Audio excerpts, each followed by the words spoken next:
नमस्कार दोस्तों, मैं विकास शाक्या एक बार फिर से आप सबका स्वागत करता हूं अपने चैनल पर। और आज हम डिस्कस करने जा रहे हैं चैप्टर नंबर 4 भागवत गीता के 4 श्लोक नंबर 9, 10, 11 और 12, 9, 10, 11 एंड 12।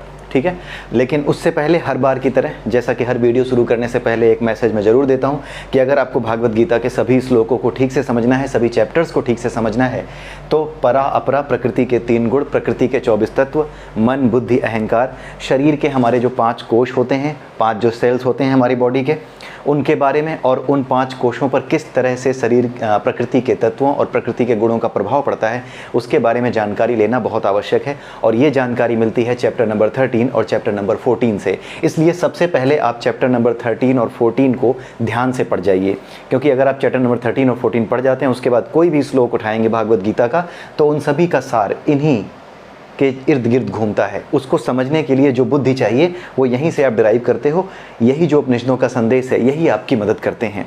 ठीक है, इसके अलावा अगर आपको 3 उपनिषद और हैं, केन उपनिषद, मुंडक उपनिषद, मांडुक्य उपनिषद, अगर ये 3 उपनिषद भी अगर आपको कहीं से पढ़ने को मिलते हैं, किसी ऑनलाइन सोर्स से या किसी भी आप गूगल कर सकते हैं, किसी भी ऑनलाइन प्लेटफॉर्म पे अगर आपको ये मिलते हैं, तो वहाँ से भी आप इनकी स्टडी कर सकते हैं और उसके बाद चीज़ें और आसान हो जाएंगी।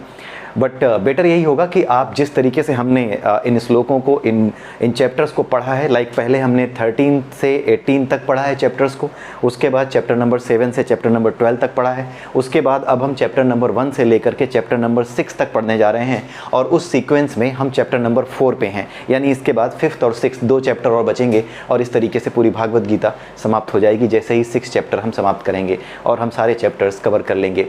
तो वैसे हमने क्यों पढ़ा है, उस सीक्वेंस में हमने क्यों उठाया है भागवत गीता को, इसके बारे में भी हमारी एक प्लेलिस्ट है जिसका नाम है pre requisites for spiritual journey. आप वहां जाकर के भी जो वीडियो हैं, एटलीस्ट शुरू के जो 4 या 5 वीडियो हैं, जिसमें अलंकारों के भाषा में, जो अलंकारिक भाषा है, मेटाफरिक लैंग्वेज है, जो कि बहुत ज़्यादा हमारे वेदों, पुराणों और स्क्रिप्चर्स में यूज़ की गई है, उसके बारे में थोड़ी सी जानकारी दी गई है। रूपक अलंकार और उत्प्रेक्षा अलंकार, ये 2 अलंकार हैं जो सबसे ज़्यादा हमारे वेदों, पुराणों और साहित्य में इस्तेमाल हुए हैं। इसलिए सबसे पहले आप उसे जा करके देख जाइए और इसका कारण आप समझ जाएंगे। वहाँ पर इस कारण को हमने बताया है कि क्यों हमने उल्टा पढ़ा है भागवत गीता को। भागवत गीता के 3 पार्ट हैं।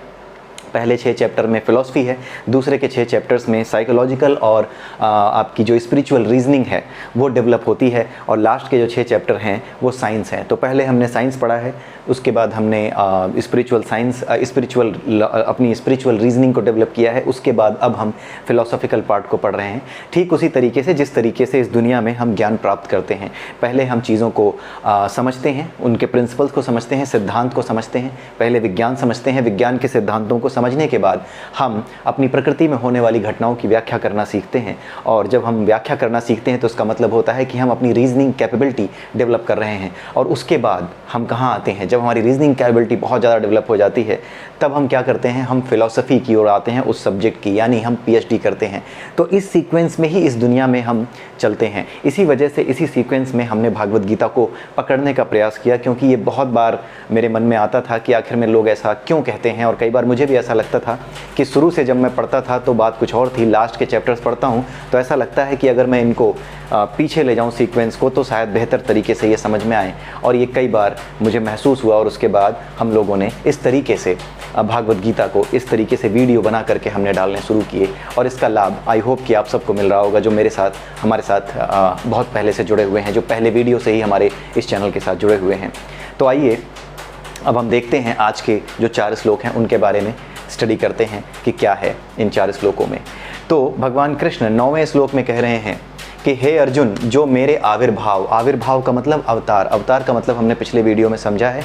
अवतार क्या होता है, अपनी मर्जी से इस संसार में आकर के जो एक शरीर को धारण कर सके और प्रकृति के किसी गुण से प्रभावित ना हो, ईश्वर की वो जो जीवात्मा है, ईश्वर की जो आत्मा है, जो परब्रह्म है, जब वो इस तरीके से इस संसार में प्रवेश करता है और एक चोला धारण करता है, अपने आप स्वयं अपनी मर्जी से एक चोला धारण करता है, और उस चोले में, क्योंकि वो अपने सिद्ध स्वरूप रूप में स्थित है, वो जानता है कि वो क्या है, परमात्मा जानता है कि वो क्या है, वो तो आत्मस्वरूप है, अपनी आत्मस्वरूप को वो जान रहा होता है।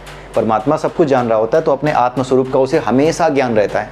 हम तो आत्मस्वरूप को जानने के लिए तरह तरह के प्रयास करते हैं, आध्यात्मिक जीवन में जीना शुरू करते हैं, मेडिटेशन करते हैं, न जाने क्या क्या करते हैं, लेकिन परमात्मा तो स्वयं सिद्ध है, सच्चिदानंद है। तो वो अपने वास्तविक रूप को, यानी कि अपने जो सच्चिदानंद रूप है, उनका जो परमात्मा की जो आत्मा है, परमात्मा जो है जिसे परमात्मा कहते हैं, वो तो अपने स्वरूप को हमेशा जान रहे होते हैं। तो जब वो अपने स्वरूप को हमेशा जान रहे होते हैं तो शरीर तो वो इसलिए धारण करते हैं ताकि वो हमें दिख सकें, अपने भक्तों को दिख सकें, क्योंकि हमारे लिए तो यही नेत्र हैं जो चीज़ों को देख सकते हैं, दूसरे नेत्र तो हैं नहीं। तो इन नेत्रों को भौतिक शरीर ही दिखाई देता है। तो अपने भक्तों पर कृपा करने के लिए वो एक तरह का शरीर धारण करते हैं, जो शरीर वैसा ही दिखता है जैसा कि हमारा है, लेकिन वो शरीर के जो 5 कोष होते हैं, ये 5 कोष होते हुए भी बिल्कुल फ्री होते हैं, कुछ होता नहीं इनमें, वो कुछ रखते नहीं हैं इनमें, वो आत्मस्वरूप में स्थित होते हैं, वो अद्वैत होते हैं, यानी उनकी आत्मा और उनके शरीर में कोई फर्क नहीं होता, यानी वो अपने आत्मस्वरूप को सदैव जान रहे होते हैं। तो अवतार वही होता है जब कोई व्यक्ति अपनी मर्जी से कोई चोला धारण करे तो अवतार है। और जन्म कब होता है? जब हमें पता ही ना हो कि हम कहाँ जन्म लेंगे, जब हमारे ऊपर कोई कंट्रोल ही ना हो हमारा कि हम किस जगह जन्म ले लेंगे। अपने वासनामय कर्मों के अंतर्गत जो कि हम अपने मनोमय कोश में इकट्ठी करते हैं, उन वासना के जो बीज बोते हैं अपने मनोमय कोश में, उन वासनाओं के बीजों के अंतर्गत ही, उन बीजों को पनपने के लिए जैसा शरीर चाहिए वैसा ही शरीर ये प्रकृति हमें अपने आप देती है। यानी हमारा जो परमात्मा है वो हमारी माँ की तरह है, जो हमें वही चोला पहना देता है जिस चोले में हम ठीक लगेंगे, जो चोला हमारे लिए पर्याप्त है। तो ये प्रकृति पूरी तरह से न्याय करती है, जैसे कर्म किए हैं उसी के अनुसार आपको एक शरीर मिल जाता है और उसी के अनुसार आप एक जीवन व्यतीत करते हैं। लेकिन परमात्मा वो अपने आत्मिक स्वरूप को स्वयं जान रहा होता है कि वो क्या है, इसलिए शरीर के 5 कोष होते हुए भी, मनोमय कोष होते हुए भी उनमें वासनाएं नहीं आती, ज्ञानमय कोश होते हुए भी वो उनके लिए बेकार है, क्योंकि सारा ज्ञान तो उन्हीं से निकला है। जो आनंदमय कोश में वो अपने आप को, परमात्मा को स्थित करके बैठते हैं, वो शरीर बहुत ही दिव्य हो जाता है। तो भगवान कृष्ण यही कह रहे हैं कि जो मेरे इस तरीके से आविर्भाव यानी अवतार को और मेरे काम करने की दिव्य प्रकृति को, काम करने की दिव्य प्रकृति का मतलब क्या है? जब वो किसी तरह की वासना से घिरे ही नहीं हैं, प्रकृति के 3 गुणों से प्रभावित ही नहीं हैं, त्रिगुणातीत हैं, तो उनके कर्मों में कभी भी विषय वासना क्या होगी? नहीं होगी। वो वासना के अंतर्गत कोई कर्म क्या करेंगे? नहीं करेंगे। उनके सभी कर्म अपने आप इस तरीके से होंगे जिसके लिए किसी फल की इच्छा ही नहीं हो, जिसके लिए उन्हें कोई फल चाहिए ही नहीं हो। आखिर में जो महाभारत उन्होंने कराई, उस महाभारत में कौरव जीतते या पांडव जीतते, क्या मिलने वाला था? और साथ में अपनी सेना कौरवों को दे दी, खुद पांडवों की तरफ हो गए। हस्तिनापुर, अगर हस्तिनापुर जीतते तो भी हस्तिनापुर से उन्हें कुछ नहीं चाहिए था। अगर पांडव जीते तो भी पांडवों के जीतने के बाद भी उन्हें उस जीत में से कुछ नहीं चाहिए था। तो उन्होंने निष्काम भाव से केवल अपना कर्म किया, यानी धर्म का मार्ग सुनिश्चित किया, धर्म के मार्ग को निष्कंटक किया, धर्म के मार्ग में जो कांटे थे, जो बाधाएं थीं, उन्हें दूर किया। भगवान के अवतार का केवल एक उद्देश्य होता है कि जो लोग धर्म के रास्ते पर चल रहे हैं, यानी जो करुणा के मार्ग पर चल रहे हैं, जो अपने वास्तविक स्वरूप यानी आत्म साक्षात्कार के मार्ग पर चल रहे हैं, उनके रास्ते में जब संसार में उथल पुथल मचती है, जब संसार में दुष्टों का बोलबाला हो जाता है, तो वो क्या करते हैं? ऐसे लोगों को जो आत्म साक्षात्कार में लगे हुए हैं, उन्हें परेशान करना, तंग करना, इतना तंग करते हैं कि अगर वो अकेले भी कहीं बैठे हों, शांति से भी कहीं की सब पूरी दुनिया छोड़ के भी बैठे हों, तो भी खोज करके उन्हें तंग करने जाते हैं।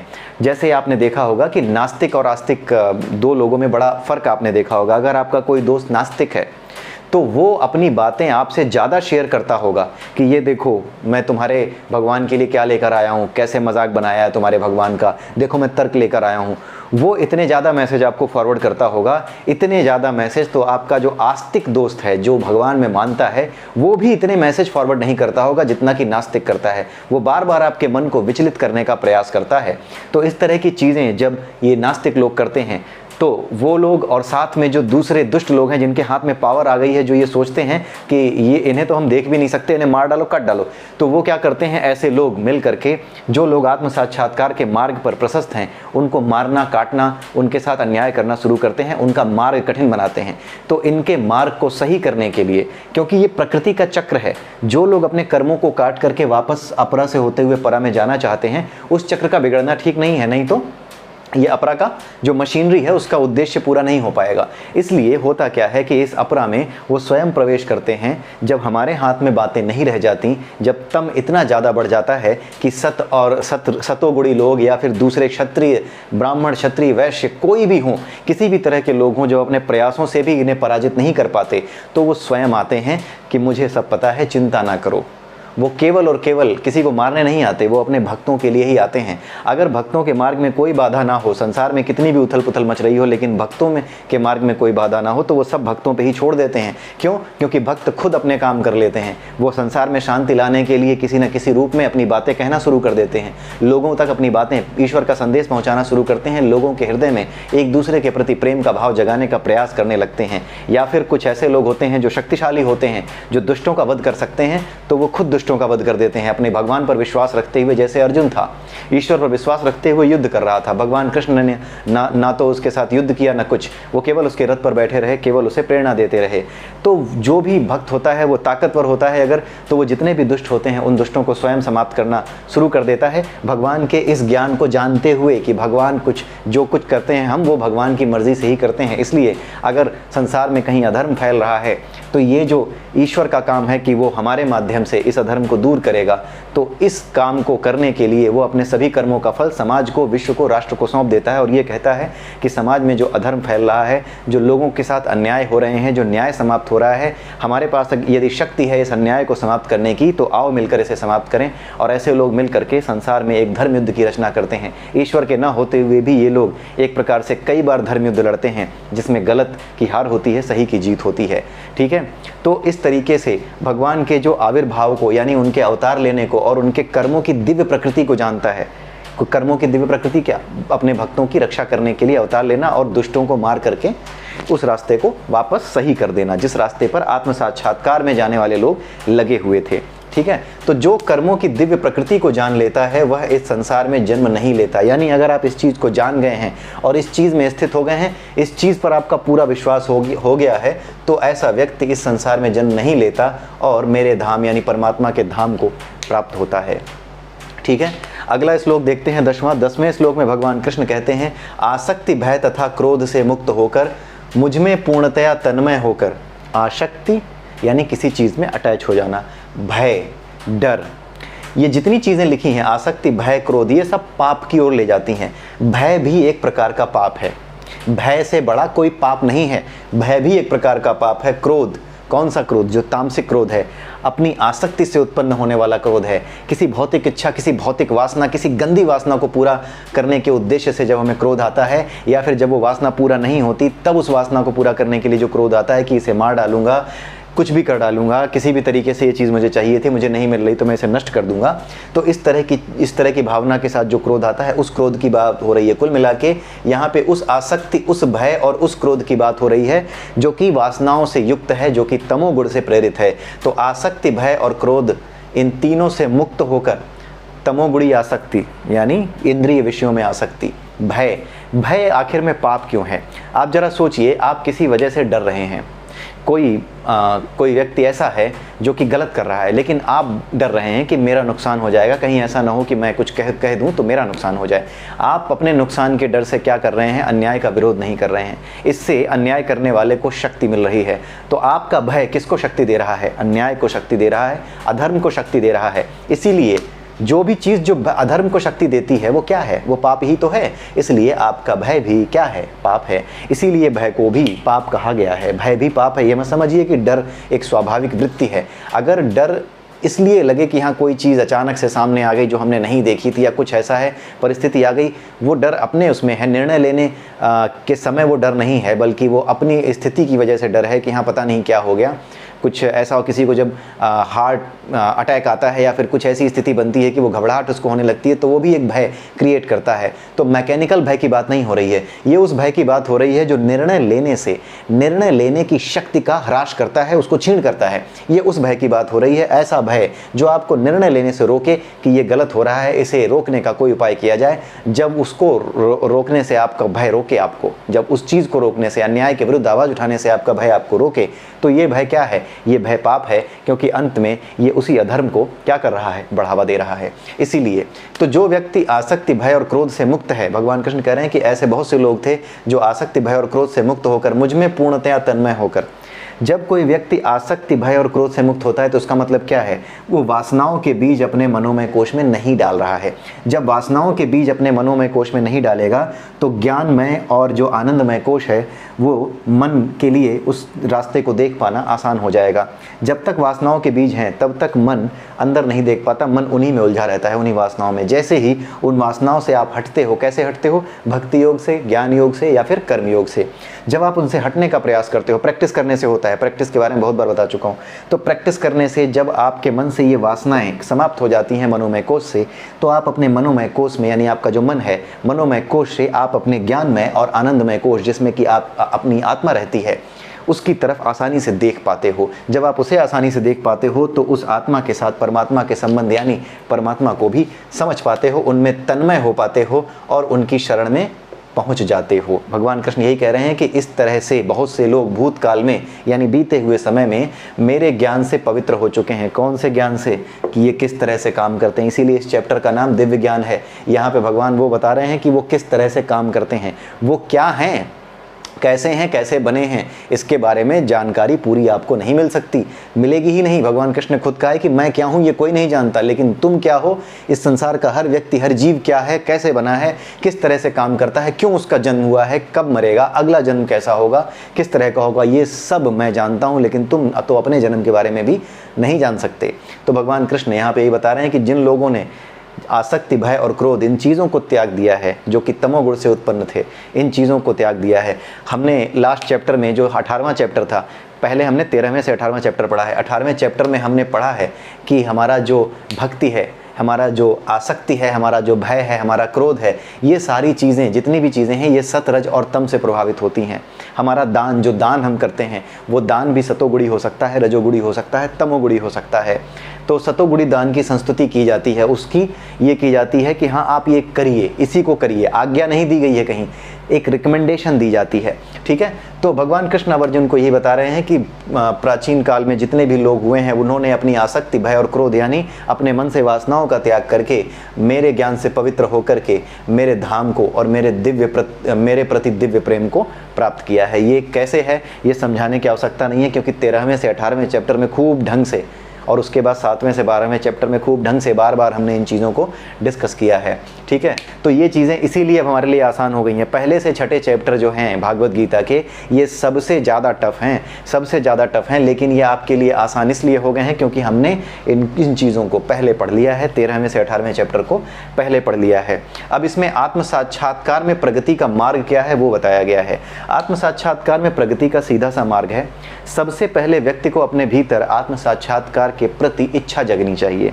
वो इच्छा चाहे जैसे जगे, इसीलिए संस्कार दिए जाते हैं घरों में कि घरों में जो है बच्चों को धर्म कर्म के काम में या फिर पूजा करते समय बच्चों को पूजा के समय बैठा लिया, कुछ चीज़ें याद करा दी, कुछ श्लोक याद करा दिए, कुछ प्रार्थनाएं याद करा दी।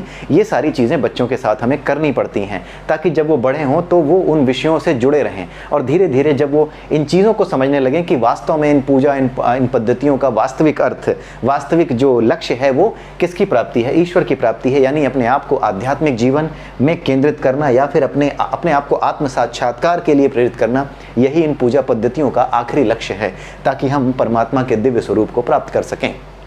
तो सबसे पहले हमें रुचि उत्पन्न करनी होती है, वो संस्कारों से आती है। ठीक है, संस्कारों से जब रुचि आती है तो उसके बाद रुचि उत्पन्न करने के बाद हम कहाँ जाते हैं, किसी गुरु से दीक्षा लेते हैं।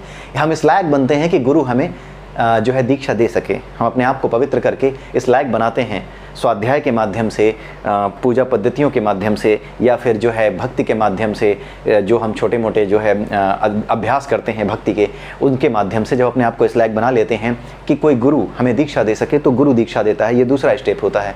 गुरु के द्वारा दीक्षा पाने के बाद फिर क्या होता है, ईश्वर के प्रति प्रेम उत्पन्न होता है। गुरु अभ्यास कराता है। जब गुरु अभ्यास कराता है, आपने देखा होगा जितने भी गुरु होते हैं वो क्या करते हैं, जो भी वास्तविक गुरु होते हैं, सभी की बात नहीं कर रहा, जो वास्तविक गुरु हैं, जो ऐसे गुरु हैं जो कि संसार के भले, संसार के कल्याण के लिए ही अपना पूरा का पूरा जीवन लगा देते हैं, जिनके पास वास्तविक ज्ञान होता है, दिव्य ज्ञान जिसके पास होता है, वो गुरु क्या करते हैं, वो ऐसा कुछ नहीं करते कि आओ मेरे पैर छुओ तो ये मिलेगा वो मिलेगा, मेरी पूजा करो तो आशीर्वाद प्राप्त होगा, कृपा प्राप्त होगी, ऐसा कुछ नहीं करते। वो अपने भक्तों को, अपने बच्चों को किस में लगाते हैं, समाज कल्याण के कामों में लगाते हैं। कर्म योग के माध्यम से, ज्ञान योग के माध्यम से, भक्ति योग के माध्यम से, तीनों माध्यमों से वो अपने बच्चों को, अपने भक्तों को किस किस में लगाते हैं, उन कामों में लगाते हैं, उन चीज़ों का बेसिकली अभ्यास करवाते हैं। बार बार इसी चीज़ पर जोर मैं देता हूँ कि अभ्यास और वैराग्य, भगवान कृष्ण ने यही दो बातें बताई हैं।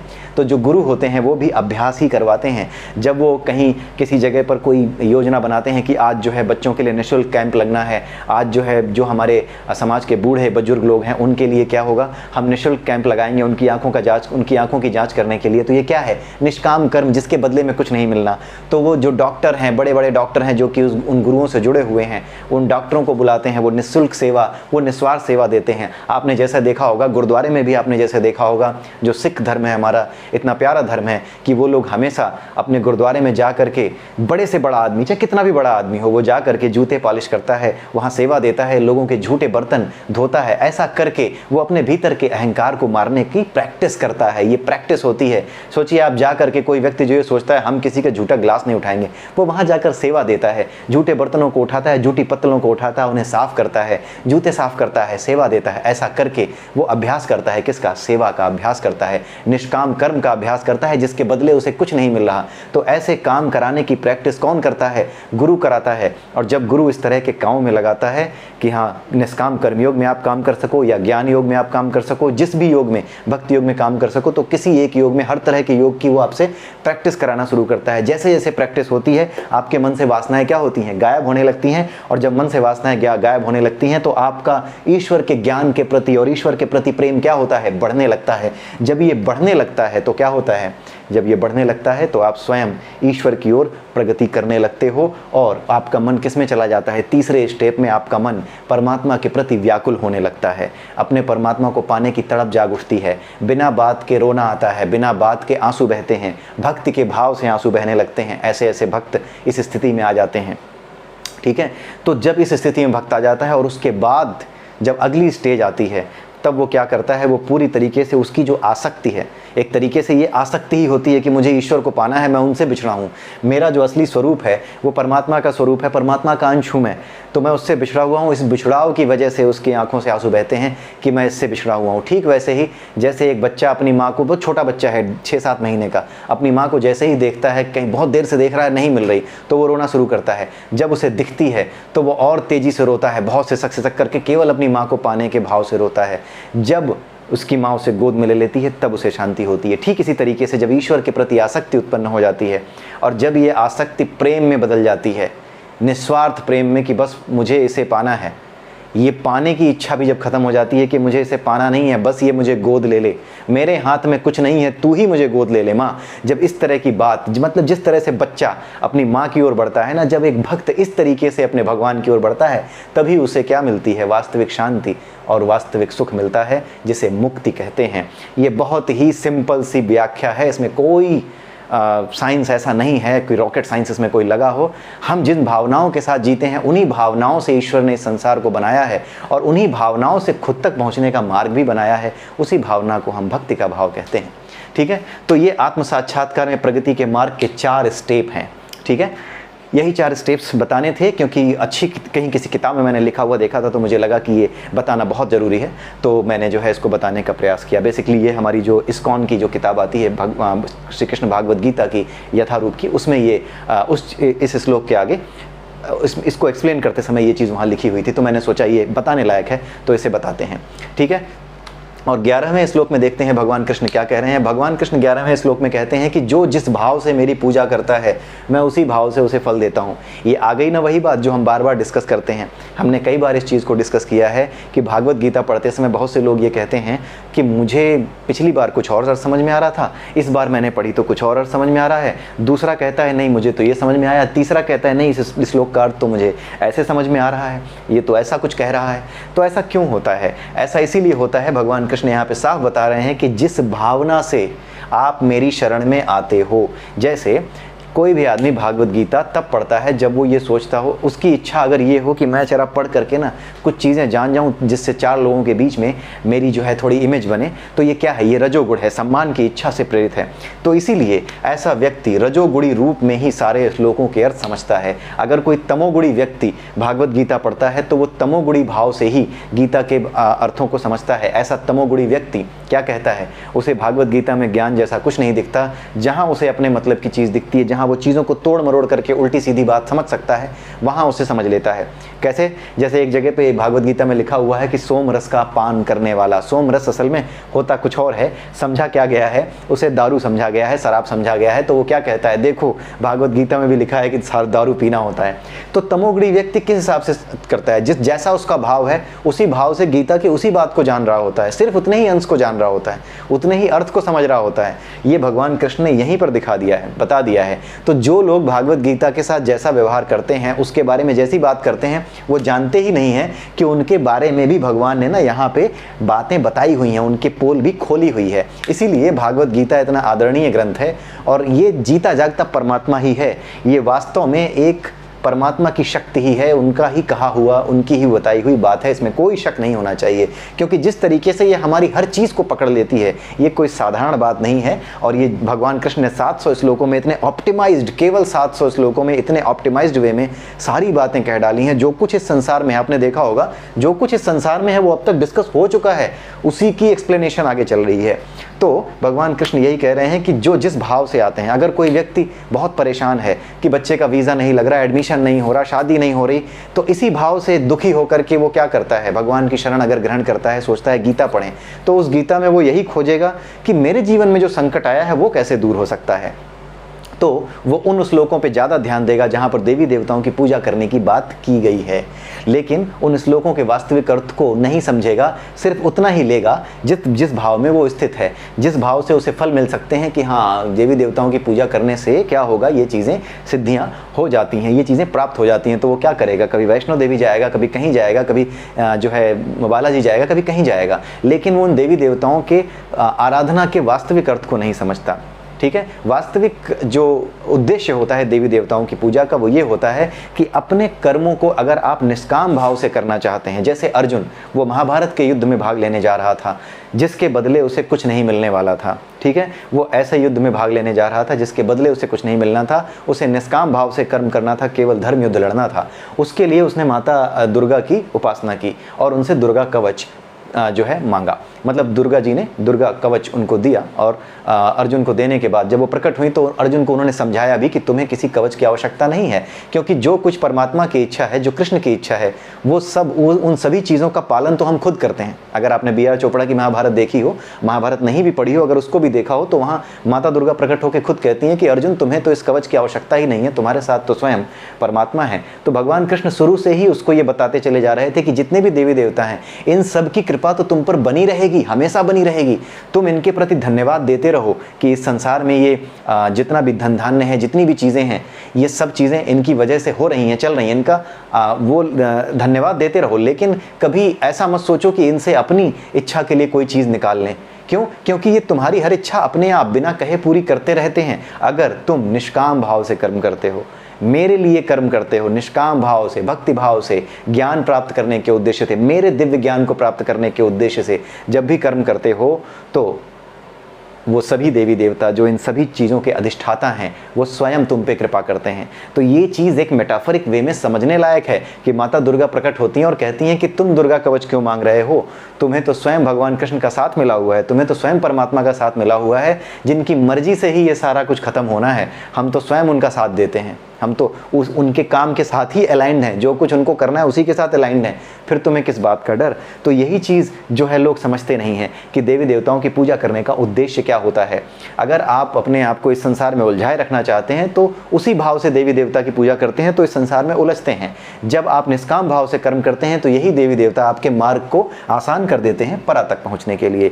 तो उनका यही महत्व है। वो जो देवी देवता हैं, आखिर में आप इस संसार में हो, चाहे जल है, चाहे हवा है, कोई भी है, वायु देव हैं, वरुण देव हैं, ये जिनको जो जल के देवता हैं, वरुण देव हैं, ये क्या हैं? इन्हीं तत्वों के माध्यम से तो हमारा काम होता है और इन्हीं तत्वों के माध्यम से तो हम जीवित रहते हैं। तो ये क्या करते हैं? ये तत्व स्वयं हमारी सहायता करने लगते हैं। लेकिन जो लोग आसक्त होते हैं भौतिक इच्छाओं में, वो इनकी आराधना करके कुछ मांगते रहते हैं, ये दे दो, वो दे दो, बच्चे का वीज़ा नहीं लग रहा, तो ये उलझे रहते हैं। वो चीज़ें जो इस संसार में यहीं छोड़ के जानी हैं, उसके लिए वो ज़िंदगी भर परेशान रहते हैं और वास्तविक सत्य को जानने का प्रयास नहीं करते।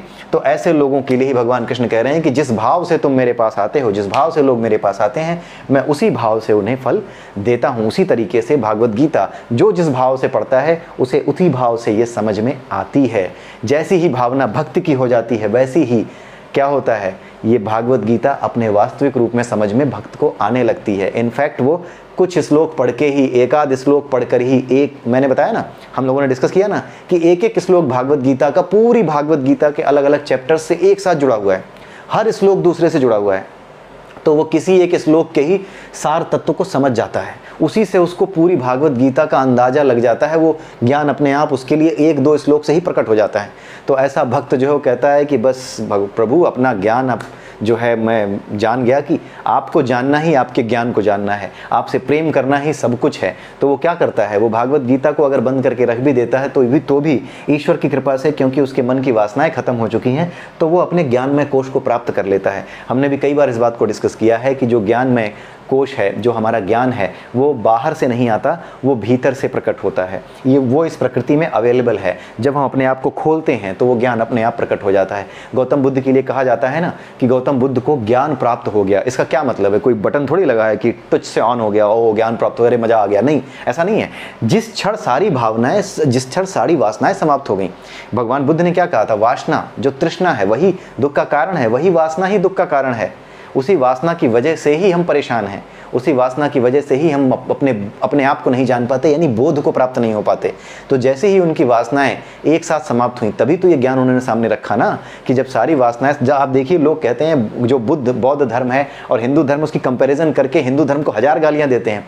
उन गधों को न तो बौद्ध धर्म पता है, इतने कमाल की बात है कि इन गधों को न तो बौद्ध धर्म पता है। अगर किसी गधे से आप पूछेंगे कि आप ये बताओ गौतम बुद्ध को जो है ज्ञान प्राप्त हुआ था, इसका क्या मतलब है, कोई बटन लगा है क्या, वो जवाब नहीं दे पाएगा वो गधा, मैं एक गारंटी दे रहा हूं। जबकि जवाब यही है कि वो इस साइंस को जानते थे, उन्होंने अपने आप को जब खोल लिया तो वो जान गए कि इन सभी दुखों का कारण क्या है, ये वासना है। जब तक ये वासनाएं हैं तब तक वास्तविक ज्ञान नहीं दिखता।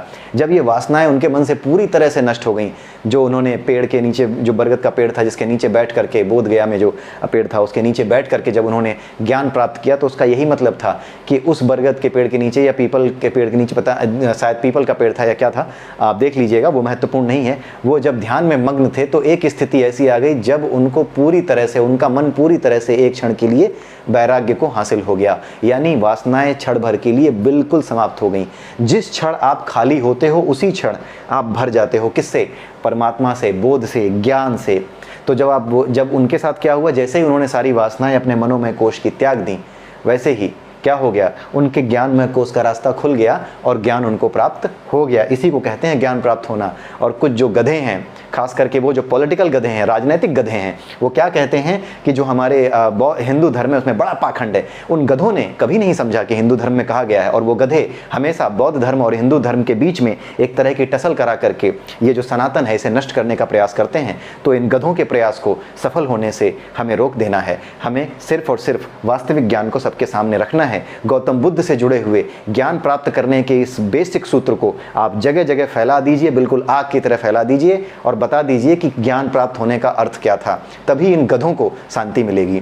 ठीक है, तो बेसिकली हमें कुछ करना नहीं है, किसी का नुकसान नहीं करना है, किसी के प्रति द्वेष नहीं रखना है, किसी को जो है हानि नहीं पहुंचानी है। अंधेरे से लड़ने का कोई हथियार नहीं है, अंधेरे से लड़ने का केवल एक हथियार है, अपने भीतर के दीपक को जला लो। बस जैसे ही दीपक आप जलाएंगे, अंधेरा चाहे कितना भी हो उसे भागना पड़ेगा। तो यही करना होता है। तो उन गधों के बारे में ज़्यादा चिंता करने की आवश्यकता नहीं है, वो गधे अपने आप ढैंचू ढैंचू करते हुए चले जाएंगे। आपको सिर्फ और सिर्फ ज्ञान के दीपक को जलाना है, वास्तविक ज्ञान को सामने रखना है। किसी से भी पूछ लीजिएगा गौतम बुद्ध को पीपल के पेड़ के नीचे ज्ञान प्राप्त हो गया, कैसे हो गया, कोई बटन लगा है, कौन सा बटन ऑन कर दिया, वो जवाब नहीं दे पाएगा, समझ ही नहीं पाएगा। आप समझ सकते हैं, आप जान सकते हैं, क्योंकि उपनिषदों का वास्तविक सार और सनातन का वास्तविक सार, सनातन का जो ज्ञान योग है, भागवत गीता में जो ज्ञान योग है, उस ज्ञान योग को केवल और केवल हमारे गौतम बुद्ध ने ही जिया है। ठीक है, आइए अब देखते हैं आगे 12वां श्लोक देखते हैं। 12वें श्लोक में भगवान कृष्ण कहते हैं, अब वही चीज़ जो हमने भी डिस्कस की है वही चीज़ अब यहाँ पे भगवान कृष्ण कह रहे हैं। तो हमने जो है वो पहले ही डिस्कस कर लिया, तो बहुत ज़्यादा टाइम नहीं लगेगा इसमें। भगवान कृष्ण कहते हैं कि संसार में मनुष्य सकाम कर्मों में सिद्धि चाहता है। इस संसार में मनुष्य क्या होते हैं, अधिकतर लोग ऐसे ही होते हैं जिनकी कुछ इच्छाएँ हैं, किसी इच्छा के साथ ही कर्म करते हैं, कुछ फल चाहते हैं, इसीलिए वो क्या करते हैं, देवताओं की पूजा करते हैं। देखिए साफ लिखा हुआ है, मनुष्य संसार में मनुष्य जो है सकाम कर्मों में सिद्धि चाहता है, इसीलिए वो देवताओं की पूजा करता है। अभी जो हमने डिस्कस किया, ठीक है, सकाम कर्मों के फल निश्चित ही शीघ्र प्राप्त होते हैं। अब क्योंकि वो इस भौतिक संसार में है तो सकाम कर्मों के फल उसको प्राप्त भी जल्दी होते हैं। जैसे आपने कोई तमोगुण के अंतर्गत रह करके कर्म किया, कोई अपराध कर दिया, ठीक है, जैसे कुछ लोग होते हैं ना, किसी बच्चे की बलि दे दी, लड़का नहीं हो रहा था, किसी पाखंडी ने बता दिया, किसी काला जादू करने वाले ने बता दिया कि किसी दूसरे का बच्चा काट करके, जब उसकी गर्दन काट करके जब चढ़ा दोगे जो है राक्षस को, तो क्या होगा कि तुम्हारा जो है तुम्हारे घर में जो है लड़का पैदा होगा। उसने क्या किया, उठा करके लाया दूसरे का लड़का, उसको मार दिया और पुलिस आई, पकड़ के ले गई, फांसी वासी हो गई, बाबा को भी हो गई, ये खानदान भी जेल में बैठा है। यही चीज़ बता रहे हैं भगवान की जो देवताओं की पूजा करते हैं, ऐसे देवताओं की जो कि जिनकी पूजा इसलिए की जाती है ताकि सकाम कर्मों में, देवता भी कई तरीके के हैं, ऐसे हैं जो कि तमोगुणी चीज़ों को पूरा करते हैं, कुछ तमोगुणी इच्छाओं को पूरा करने वाले हैं, तो उनकी सिद्धि की जाती है। देवता एलिमेंट है, बेसिकली वो एलिमेंट जो कि नुकसान करेगा, आपका जो नुकसान करेगा। काला जादू कुछ है नहीं, ये जितने भी एलिमेंट्स हैं जो नेगेटिव एलिमेंट्स हैं, उनको आपके मन पे हावी करके, आपके मन को विचलित करके आपसे ही उल्टे काम कराए जाते हैं, और कुछ नहीं होता। ये आपको ही विचलित करके आपसे उल्टे काम कराने वाली चीज़ है, यही काला जादू है, कुछ का कुछ होने लगना, ठीक है, यही चीज़ इसी को कहा जाता है। इसके बारे में ज़्यादा डिटेल में आप जो है मत जाइएगा, ज़रूरत नहीं है बिल्कुल भी। किसी भी तरह का जो है काला जादू, किसी भी तरह की तामसिक वृत्ति में जाने की आवश्यकता बिल्कुल नहीं है। किसी तरह का इंटरेस्ट ज्ञान को लेकर के आप इस तरह से जागृत मत कीजिए। वही उसी ज्ञान के प्रति जिज्ञासा जागृत कीजिए जो परमात्मा तक ले जाती है, जो इस संसार में उलझाए रखती है, आपको नीचे गिराती है। उस तरह के किसी ज्ञान की तरफ जाने की आपको आवश्यकता बिल्कुल नहीं है। भागवत गीता को पढ़िए, भागवत गीता को समझिए, बात खत्म, ठीक है। तो आज के लिए बस इतना ही, अगले वीडियो में फिर मिलेंगे, तब तक के लिए जय श्री राधे, जय श्री कृष्ण।